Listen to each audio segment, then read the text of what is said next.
नमस्ते अनि स्वागत छ तपाईहरुलाई मेरो भान्साघरमा।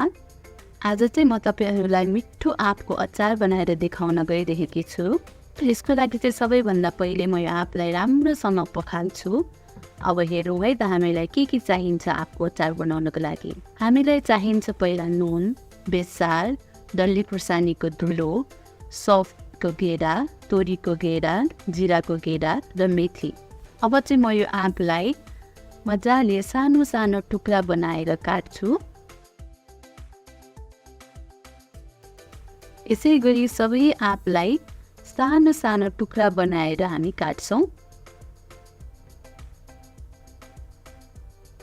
राम्रो सानो सानो टुक्रा बनाएर काट्दाखेरि चाहिँ मसलाहरू राम्रोसँग भित्र पस्न सजिलो हुन्छ र आँपको स्वाद पनि त्यति नै मिठो आउँछ।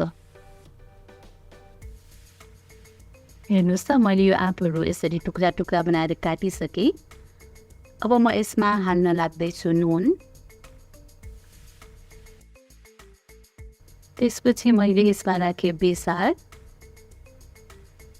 नुन र बेसार राखेपछि मैले यसलाई राम्रोसँग चलाएँ। हामी जति नै राम्रोसँग यसलाई चलाउँछौँ त्यति नै नुन र बेसार सबैतिर मजाले लाग्छ र नुन पनि भित्र आँपभित्र छिर्नको लागि एकदमै सजिलो हुन्छ। यसरी राम्रोसँग चलाएपछि एउटा प्लेटले छोपेर हामी यसलाई कमसे कम 2 देखि 3 घण्टा राख्छौँ, ताकि यो नुन हालेपछि यो आँपबाट पानी निस्किन्छ र त्यो पानीलाई फ्याँकेर हामी अचार बनाउँछौँ। अब चाहिँ अघि देखाएको मसलामा जिरा, सौफ, तोरीको गेडा र मेथीलाई चाहिँ म राम्रोसँग ड्राई रोस्ट गर्छु, सुक्खा भुट्ने यसलाई। हेर्नुस् त अब मैले यो सुक्खा भुटिसकेँ। अब यसलाई म मिक्सरमा पिन्छु। अहिले चाहिँ मैले मसलाहरू मिक्सरमा पिनी पनि सकेको छु। अब हेरौँ हाम्रो आँप कस्तो भइसकेको छ। अघि नुन र बेसार राखेको आँपले पानी छोड्न थालिसकेको छ। अब यो पानीलाई चाहिँ हामी फ्याँक्छौँ। पानी फ्याँकेर अचार बनाउँदाखेरि चाहिँ हाम्रो अचार धेरै समयसम्म राम्रोसँग टिक्छ र हामीले धेरै टाइमसम्म यसलाई खान मिल्छ।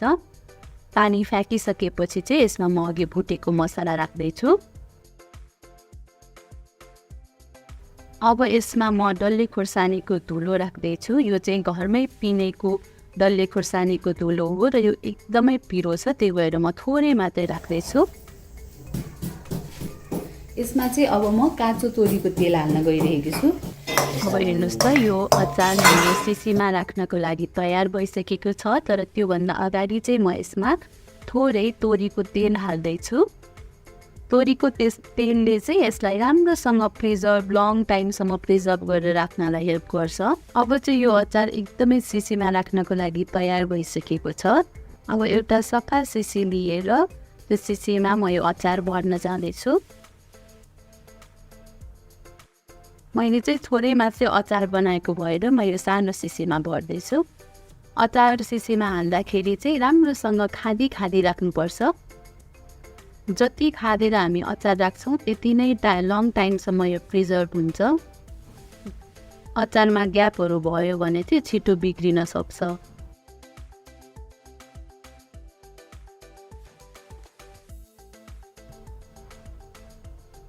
अब चाहिँ मैले यो अचार पनि भरिसकेँ। अब यो अचारमा म माथिबाट तोरीको तेल फेरि थप्दैछु। तोरीको तेलले चाहिँ अथवा तेलले चाहिँ हामीलाई यो अचारलाई प्रिजर्भ गर्नलाई हेल्प गर्छ अनि हामी धेरै समयसम्म यो अचारलाई राखेर खान सक्छौँ।